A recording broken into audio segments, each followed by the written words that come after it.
Give me liberty or give me death. Former President Donald Trump has invoked these famous words spoken by Patrick Henry during the Second Virginia Convention back in 1775. The impact of those words has been attributed to swinging that convention towards passing a resolution that would deliver Virginian troops to the Revolutionary War in what would become the United States. It was a time where representation was not allowed for the people of the colonies. Their rights had been trampled, with no recourse but to break away from the British crown. And now here we stand on the precipice of an abyss, where an overwhelming corruption within our political and voting systems, bolstered by a severely corrupted justice system that more and more it seems does not deliver on its promise of impartiality. Which leads us to our story today. In Trump's latest kangaroo court trial, the judge presiding over this farce, Judge Juan Merchan, has continually used his power at the bench to try and corral Donald Trump by not only keeping him from campaigning, but attempting at every avenue to muzzle the former president's free speech rights. Now, why would the judge be doing this? Well, critics of the judge are pointing out that his daughter just so happens to have received a large set of payments from the likes of Adam Schiff, who is the most corrupt and documented serial liar of our lifetimes in Congress and an instigator of much of the fake news charges brought against the former president. The judge's daughter, Lauren McCann, has been accused of raking in as much as $4 million by Adam Schiff alone. And her father, the brave judge overseeing the corrupt Trump case, has now grown tired of fining the president for refusing to stay muzzled and is threatening to send the former president to jail. Trump has fired back, though, with his now infamous Truth Social post, which reads the following. Trump said, "It is a really bad feeling to have your constitutional rights to free speech, such as part of life in our country, so unfairly taken from you, especially when all the sleazebags, lowlifes, and grifters that you oppose are allowed to say absolutely anything that they want.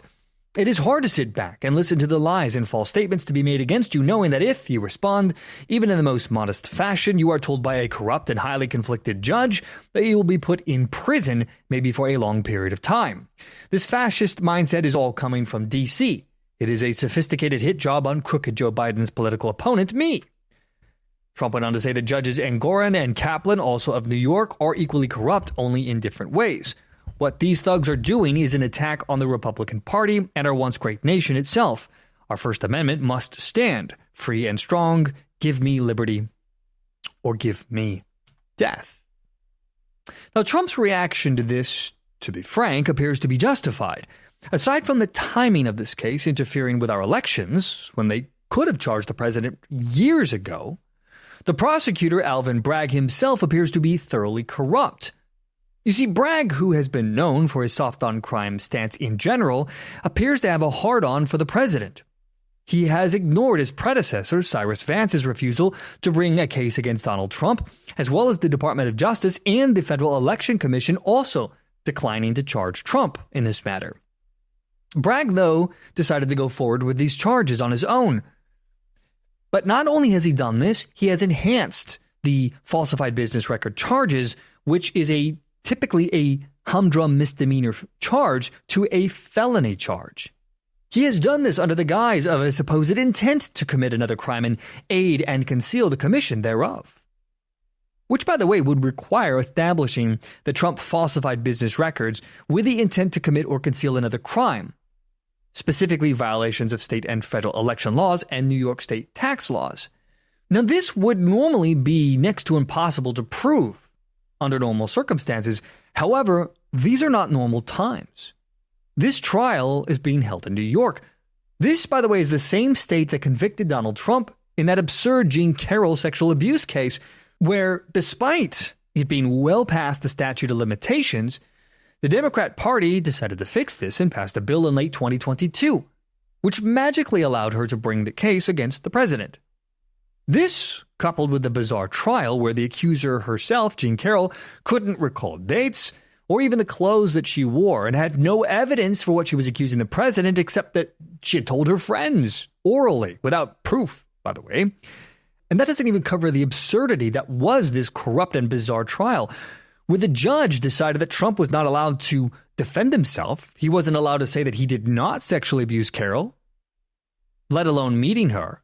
And eventually the judge would ban Donald Trump from testifying in his own defense because Judge Kaplan knew that Trump would ignore his ridiculous order to say that he hadn't sexually assaulted her and would say it anyway while on the stand. Everything about that trial was corrupt and absurd and ridiculous. And yet, despite this, the jury still wound up securing a conviction against Donald Trump. How can there be justice when the rule of law means nothing to the jury? I mean, how do you sit on this jury and convict a man when there is no evidence?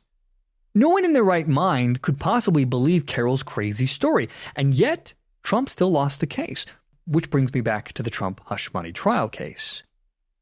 Now, I believe that what Bragg is doing here is banking on the jury's political motivations. I mean, they probably have enough evidence to get him on a misdemeanor, but the felony charge? I mean, what are we talking about here? But Bragg, I'm certain, is still banking on him getting a conviction despite the craziness of this case. You see, when you read the news on this story, particularly if you watch or read anything from the mainstream media that's on the left, like MSNBC, you find that their get Trump narrative is all that matters. Every story about this trial makes it appear that Donald Trump is doomed, that he's getting skunked, that the judge is a hero. It's amazing to watch the lengths that these people will go to for their political ideology. Let's take a couple of examples here of what's in the news. Okay? So this is Judge McCann. This is the article titled, Judge McCann just put on a clinic in dealing with Trump's disinformation. The former president's false claims are designed to inflame emotions, but McCann refused to take the bait. Overlooked in the furor over former Donald Trump's aide Hope Hicks' testimony in the former president's New York criminal trial Friday was a quieter but no less important event. It came in Judge Wan's McCann's soft-spoken but forceful reprimand of Trump for spreading a false claim. McCann politely but firmly deflated Trump's latest misleading spin, and in doing so offered the dozens of journalists in the courtroom some pointers on how to deal with Trump's incessant lies. Trump has refrained from attacking witnesses in the jury since last week when he was first found in contempt of court for 9 violations of a gag order in the case. But the former president is not holding back on attacking the truth. After proceedings ended on Thursday, Trump was asked whether he would appear as a witness in his own defense. And he stated, I'm not allowed to testify. I'm under a gag order, I guess, right? Now at this point, he turned to his attorney, Todd Blanche, who nodded in confirmation. And Trump said, this judge, who's totally conflicted, has me under an unconstitutional gag order. Nobody's ever had that before. Now, Trump most likely knew his claim was a lie on several levels, says the writer of this MSNBC article. Blanche certainly did. First, gag orders are a common practice in high-profile criminal cases to prevent the parties from making extrajudicial statements that may affect the integrity of the proceedings. Second, the appellate division reviewing McCann's work declined to stay trial proceedings as it reviews the constitutionality of the gag order, suggesting its agreement with its contents. Third, and most important, the gag order does not bar Trump from testifying. Defendants have an absolute right in criminal cases to testify in their own defense. In fact, New York provides even more rights to defendants than most jurisdictions. For example, state law requires what are known as Sandoval hearings to make defendants aware of what the prosecution will use against them and help them decide whether it is in their best interests to testify.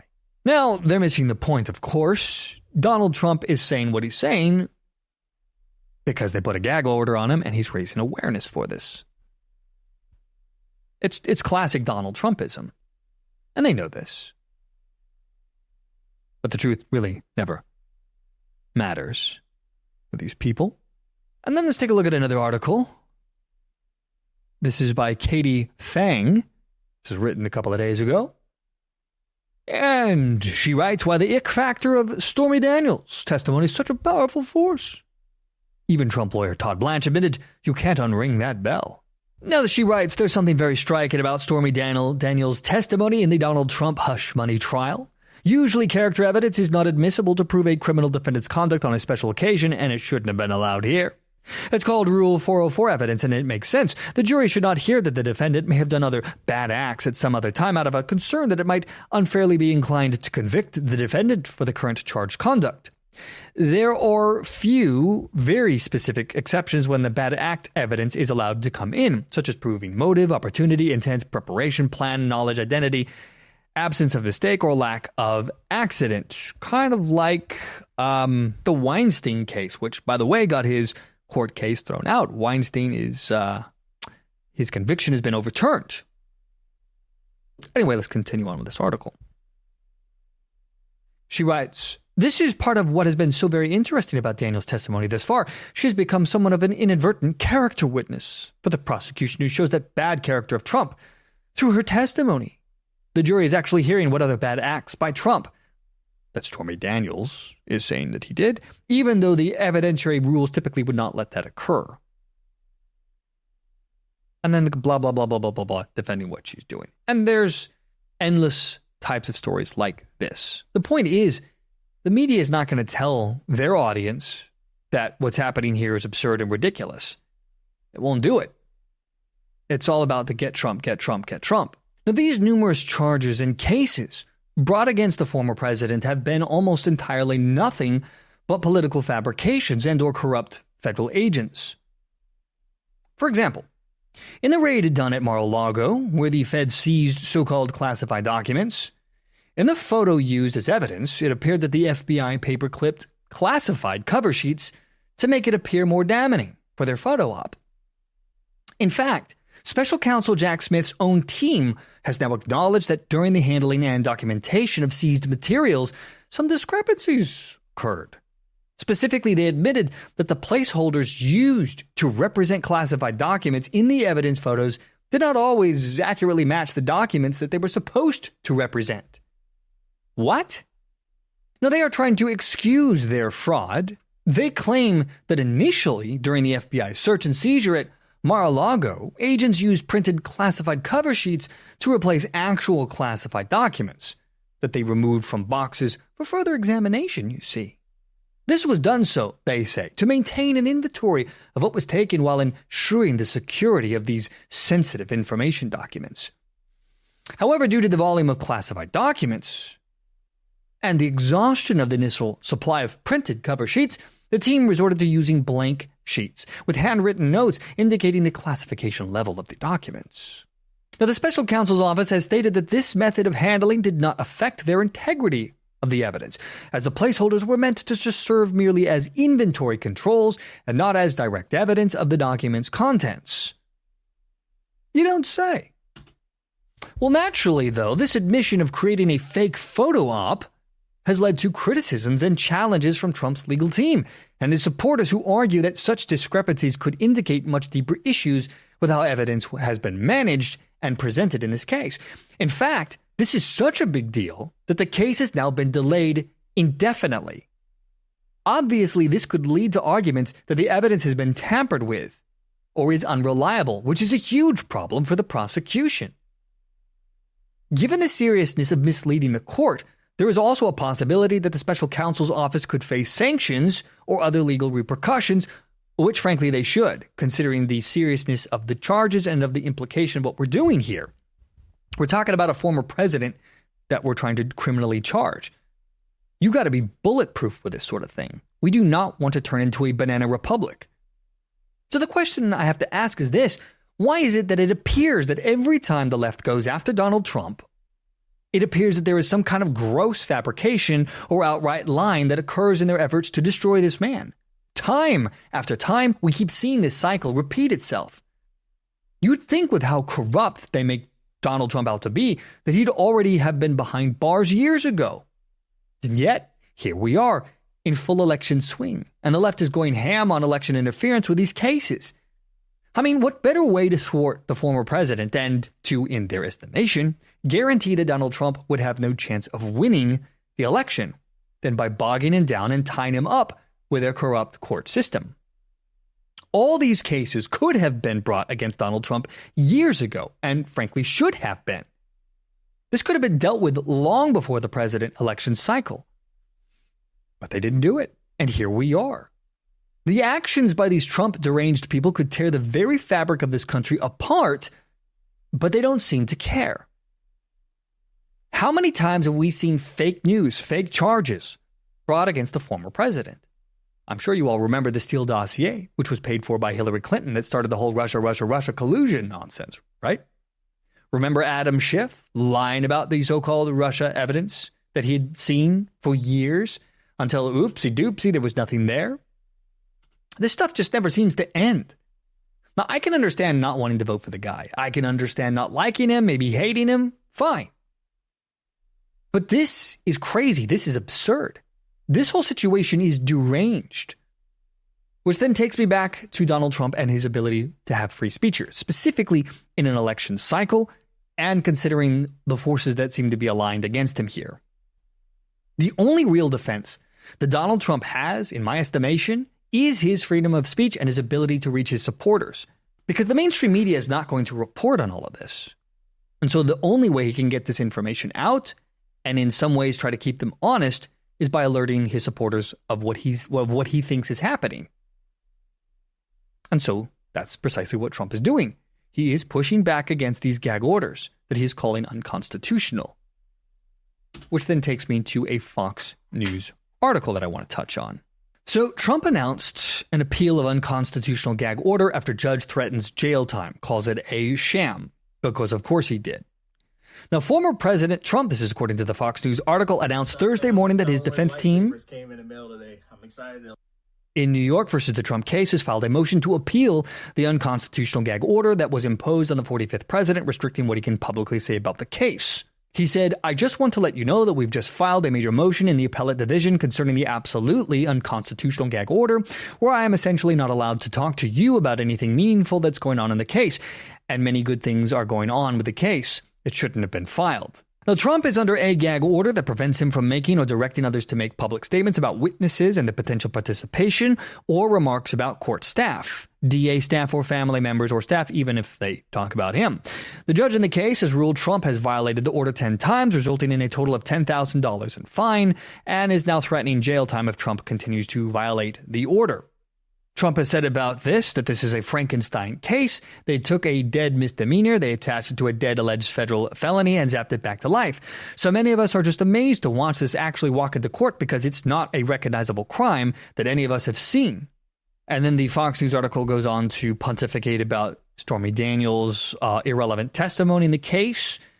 And David Friedman comments on this, who's a lawyer and former U.S. ambassador to Israel during the Trump administration, posted on Twitter X about this, saying, "I used to try cases for a living. I still have a pretty good sense of what evidence is relevant, what is prejudicial, and what is completely over the top inadmissible. What the judge is letting in today and in the Trump trial in New York City will be remembered as a dark stain on our judicial system, reminiscent of corrupt dictatorships." And Trump has gone on to say that the prosecution, which has no case, has gone too far, mistrial. And I wouldn't be surprised if there is a mistrial down the road, which is why it's not really about all of this, I think. I think it's all about get Trump, get Trump, get Trump, and stop him from having any chance of being elected. What better way to argue that he shouldn't be president, saying, oh, he's a criminal, right? Because Orange Man Bad didn't work in 2016, and it almost didn't work in 2020. In an era where free speech is collapsing in the United States, thanks in large part to the overwhelming political corruption and corporate fascism that holds most social media platforms under their sway, the battle over the future of our culture is at stake here.